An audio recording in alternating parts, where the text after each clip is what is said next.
অৰুণোদয় দিব পাৰিলেহেঁতেন 10,000 টকা নহয় অন্তত 1,000 টকাও দিব পাৰিলেহেঁতেন কিন্তু কংগ্ৰেছে ভাবে যে অসমীয়া মানুহক ফুটা কম্বল দিলেই হৈ যাব বেলেগ দিব নালাগে আৰু সেই কাৰণে আজি অসমৰ মানুহে কংগ্ৰেছক বেয়া পাইছে যে বিজেপিৰ দিনত যদি আমি এই সুবিধাখিনি পাব পাৰো কংগ্ৰেছৰ দিনত কিয় নাপালো তাৰ মানে কংগ্ৰেছে আমাৰ কাৰণে কাম কৰিব নোখোজে আমি কংগ্ৰেছক ভোট নিদিও আকৌ এবাৰ বিজেপি চৰকাৰ আকৌ এবাৰ মোদী চৰকাৰ আৰু আজি মই দেখিছো অসমৰ চুকে কোণে ৰাইজে বিজেপিৰ চৰকাৰ বিচাৰিছে শ্ৰদ্ধা ৰাইজ 2 লাখ চাকৰি হ'ব কিন্তু চাকৰি পাবৰ কাৰণে ল'ৰা ছোৱালীয়ে পঢ়িব লাগিব শিক্ষক হ'বৰ কাৰণে বিএড পাছ কৰিব লাগিব নাৰ্ছ হ'বৰ কাৰণে নাৰ্ছ পাছ কৰিব লাগিব সকলো দুখীয়া মানুহে ল'ৰা ছোৱালীক পঢ়াব নোৱাৰে কাৰণ আজি যদি আমি ডিগবৈতে নাৰ্ছিং পঢ়াওঁ কিমান ফিজ দিব লাগিব ডিব্ৰুগড় ইউনিভাৰ্চিটিত পঠালে কিমান টকা দিব লাগিব সেই কাৰণে যোৱাবাৰ আমি নিযুত মইনা আৰু নিযুত বাবু আঁচনি আনিছিল যে ইউনিভাৰ্চিটিত পঢ়ি থাকিলে 2,500 টকা কৰি মাহত পাব গ্ৰেজুৱেশ্যন পঢ়িলে 1250 পাব হায়াৰ ছেকেণ্ডাৰীত পঢ়িলে 1,000 টকা পাব কিন্তু এইবাৰ আমি সিদ্ধান্ত লৈছো ল'ৰা ছোৱালীক পঢ়ুৱাৰ গোটেই খৰচ কাগজৰ পৰা পেইনলৈকে এই গোটেই খৰচ এইবাৰ মামাই কৰিব দেউতাক মাকে কৰিব নালাগে এইবাৰ দেউতাক মাকে ল'ৰা ছোৱালীৰ পঢ়াৰ খৰচ দিব নালাগে চৰকাৰে কেজি টু পিজি ল'ৰা ছোৱালীক পঢ়াৰ খৰচ দিব শ্ৰদ্ধা ৰাইজ 2 লাখ ল'ৰা ছোৱালীয়ে চাকৰি পাব কিন্তু বহুত যুৱক যুৱতী থাকি যাব যোনে চাকৰি নাপাব আমি সেমিকন্ডাক্টৰ আনিছো ইউৰিয়া ফেক্টৰী থাৰ্মেল পাৱাৰ বহুত ল'ৰা ছোৱালীয়ে উদ্যোগত চাকৰি পাব কিন্তু আমাৰ ল'ৰা ছোৱালীয়ে ব্যৱসায় বাণিজ্যও কৰিব বিচাৰে কিন্তু বেংকৰ পৰা লোন নাপায় বেংকে লোন নিদিয়ে সেইবাবে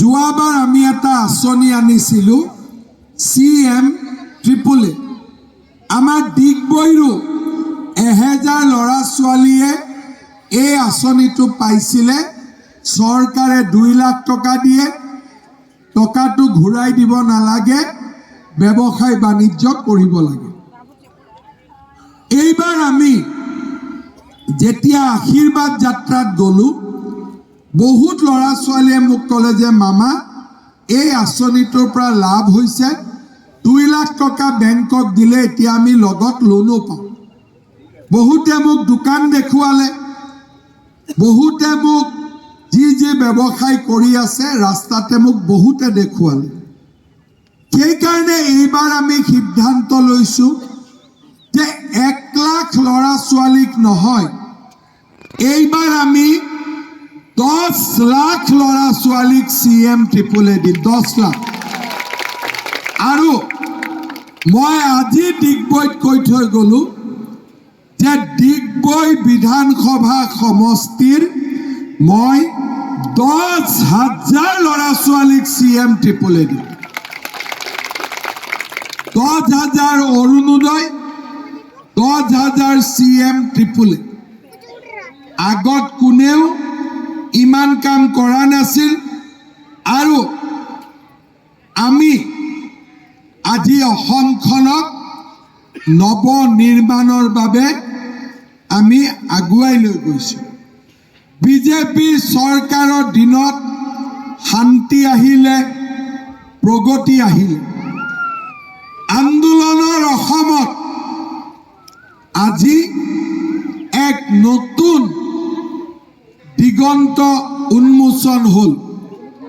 বিহু, ঝুমুৰ, বাগৰুম্বা, চৰাইদেউ মৈদামক বিশ্ব ঐতিহ্য, অসমীয়া ভাষাক ধ্ৰুপদী ভাষাৰ মৰ্যাদা,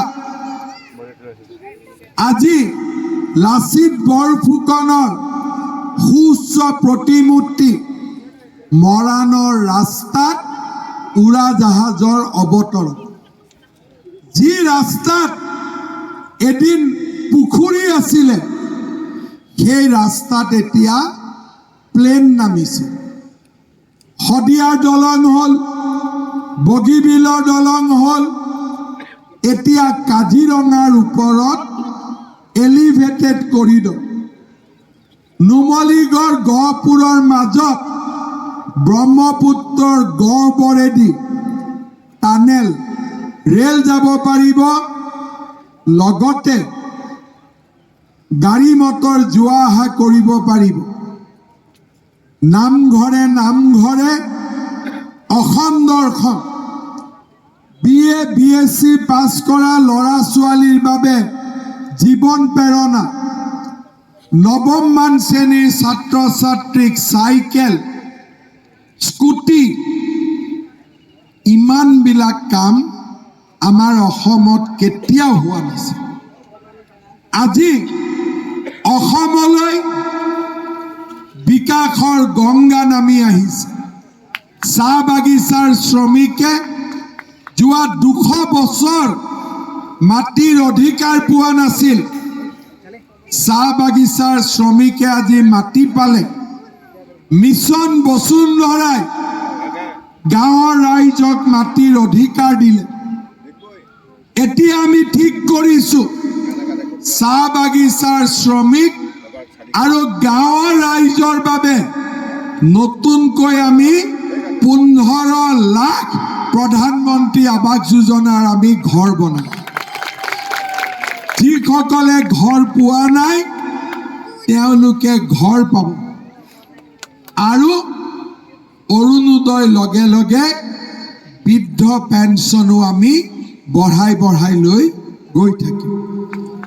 ল'ৰা ছোৱালীৰ চাকৰি, প্ৰথমবাৰ অসমত টকা পইচাৰ ঘোষ নিদিয়াকৈ চাকৰি পালে।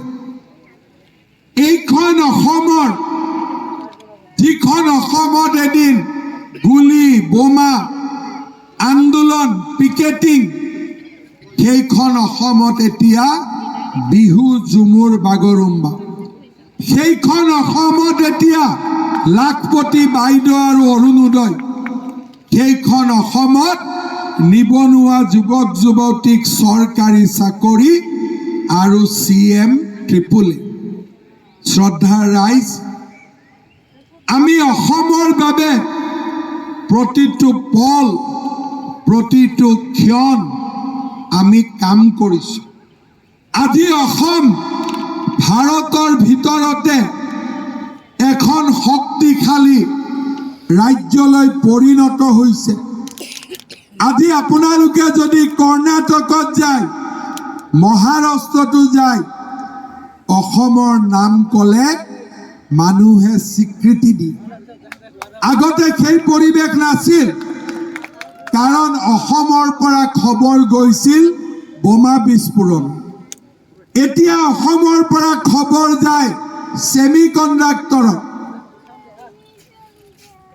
চাহ বাগিচাৰ শ্ৰমিকৰ মজদুৰি আছিল 136 টকা, আমি লৈ গলো 280 টকা। এইবাৰ আমি প্ৰতিশ্ৰুতি দিছোঁ যে অহাবাৰ আমি মজদুৰি 450 টকাৰ পৰা 500 টকালৈকে আমি বৃদ্ধি কৰিম। অসমীয়াই কল্পনা কৰিব পৰা নাছিল যে বিহু পাতিলেও টকা পাম, ৰাস পাতিলেও টকা পাম, দুৰ্গা পূজা পাতিলেও চৰকাৰৰ পৰা সহায় পাম। আজি অসমীয়াই আকাশ চোৱাৰ সপোন দেখিব পাৰে। মোক সমালোচনা কৰিব পাৰে কোনোবা, কিন্তু যোৱা 5 বছৰত আমি যিমান কাম কৰিলো তাৰ লগত প্ৰতিযোগিতা কৰিব নোৱাৰে, তাৰ লগত প্ৰতিযোগিতা কৰিব নোৱাৰে। কোনোবা মহিলাই কৰবাত মিটিঙত গ'লে হাতখনতে চুই 2-এগৰাকীয়ে মোক চুমাও খাই দিয়ে। কংগ্ৰেছে কয় হিমন্ত বিশ্ব শৰ্মাক চুমা কিয় খায়? আৰে বাবা, মইতো নাখাওঁ, মোকহে খায়। মই খাওঁ নেকি? মইতো নাখাওঁ, মোকহে খায়। কিয় খায়? কাৰণ আইতাৰ পৰা কেঁচুৱালৈকে মোক চুমা খায়। আইতাই ভাবে ই মোৰ বেটা, মহিলাই ভাবে ই মোৰ ভাই, ল'ৰা ছোৱালীয়ে ভাবে ই মোৰ মামা। এইটো কেতিয়া হয়? যেতিয়া কোনোবা মানুহে কাম কৰে। আজি 25 বছৰ সাধনা কৰাৰ পিছত আজি অসমৰ ৰাইজে আমাৰ কাম কাজক স্বীকৃতি দিছে। ৰাইজ 5 বছৰ আগলৈকে মনত পেলাওক, যেতিয়া কোভিড হৈছিল কংগ্ৰেছীবিলাক গাঁতৰ তলত সোমাইছিল, কিন্তু মই ICU মেডিকেলৰ ভিতৰে ভিতৰে ঘূৰি ফুৰিছিলোঁ যাতে আমাৰ অসমীয়া মানুহে কষ্ট নাখায়। আজি আমি সেইখন অসম নিৰ্মাণ কৰিছোঁ। ডিগবৈ সমষ্টিটো নতুন হ'ল, পুৰণা ডিগবৈত বহুত কাম হৈছিল। ডিগবৈ মাকুম সমষ্টিটো ভাগ হ'ল, বুঢ়ীদিহিং মৌজা মাৰ্ঘেৰিটাৰ পৰা আহিলে। যিকোনো কাৰণতে নহওক কিয় বুঢ়ীদিহিং মৌজা ৰাস্তা ঘাটত পিছ পৰি আছে। এইবাৰ মই মুখ্যমন্ত্ৰী হৈয়ে বুঢ়ীদিহিং মৌজা ৰাস্তা ঘাট বনাবলৈ এটা স্পেচিয়েল পেকেজ মই সুৰেন ফুকনক দিম, যাতে বুঢ়ীদিহিং মৌজাৰ ৰাইজে নোপোৱাৰ বেদনা পাহৰি পেলাই আৰু নতুন ডিগবৈ সমষ্টিত সোমোৱাৰ লগে লগে আমাৰ ৰাস্তা ঘাটৰো যাতে পৰিৱৰ্তন হয়। ডিগবৈ চহৰৰ ৰাইজৰ দাবী যে আমাৰ খোৱা পানী যোগান হ'ব লাগে, বিশুদ্ধ খোৱা পানী পাব লাগে। মই আপোনালোকক প্ৰতিশ্ৰুতি দিছোঁ, 2 বছৰৰ ভিতৰত ডিগবৈ চহৰৰ 42 কোটি টকাৰে আমি নিৰ্মাণ কৰা পানী যোগান প্ৰকল্প আমি সম্পূৰ্ণ কৰিম। শ্ৰদ্ধা ৰাইজ, সুৰেন ফুকন ডাঙৰীয়াই ৰাইজৰ হৈ কাম কৰি আছে। সুৰেন ফুকনৰ লগত মই 100% একেলগে আছোঁ।